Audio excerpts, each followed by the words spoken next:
Welcome to Second Take, the show that focuses on the issues behind the news. There is no clarity on how mining companies can draw down from their financial provision vehicles to undertake mine rehabilitation. Mining Weekly heard during a discussion on the new National Environmental Management Act at the Joburg Indaba breakfast ahead of the event next month. Martin Creamer joins me in studio to discuss the statement further. Hi Martin. Hi Tracy.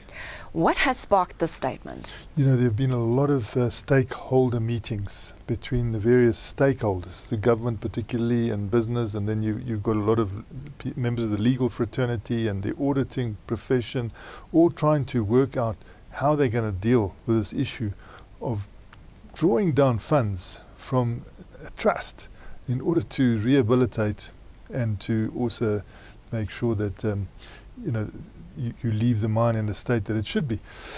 But there's a lot of confusion around it now, because the way the law stands, you may not draw down any excesses. So if it costs you so much to do something this year, but there is money left over, it's got to remain in there. So there were going to be court cases, which I think they've now tried to stave off because they feel they'd rather have a major conversation on it. They brought in the DA, which is the official opposition, thinking that maybe they would side with the idea of being able to draw down these funds in a regular time. But the DA also turned on them and sort of said, no, these funds must remain.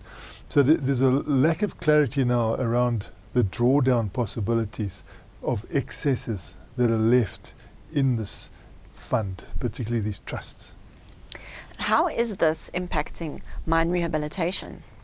Well, it looks like it'll be very good for mine rehabilitation and shocking for mining because they're making sure that there are going to be funds there, come what may, for mining rehabilitation.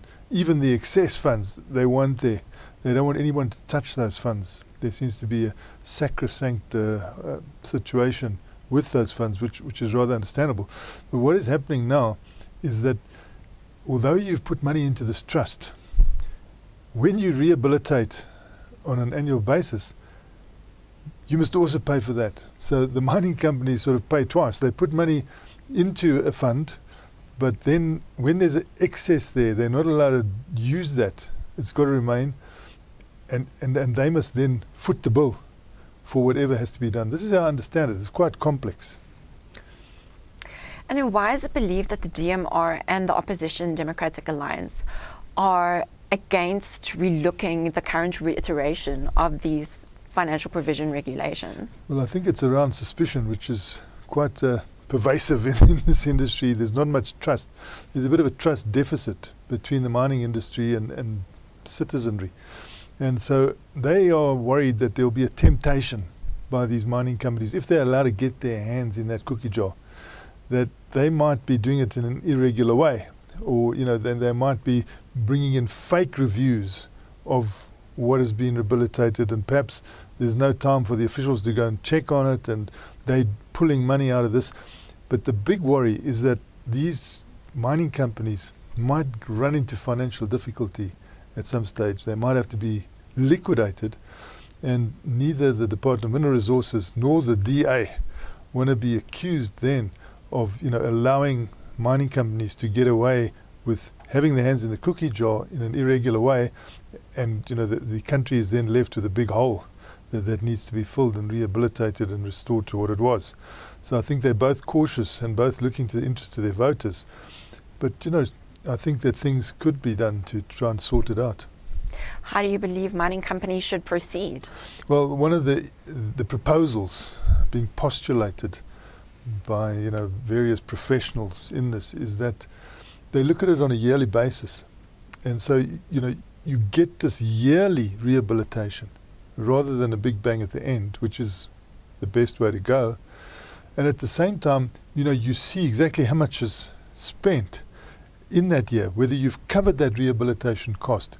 If there is any excess for that year, you should be allowed to then say we'll use it in the following year, so that there's not a huge delay in all this, that it's on the go all the time, so that there's visibility of how the money is being spent, where it's being spent, whether it's being spent properly, and then that excess going into the very next year to soften the blow of mining companies rather than having to do it all on their own that second year, and the excess that is there not being regarded as theirs to take.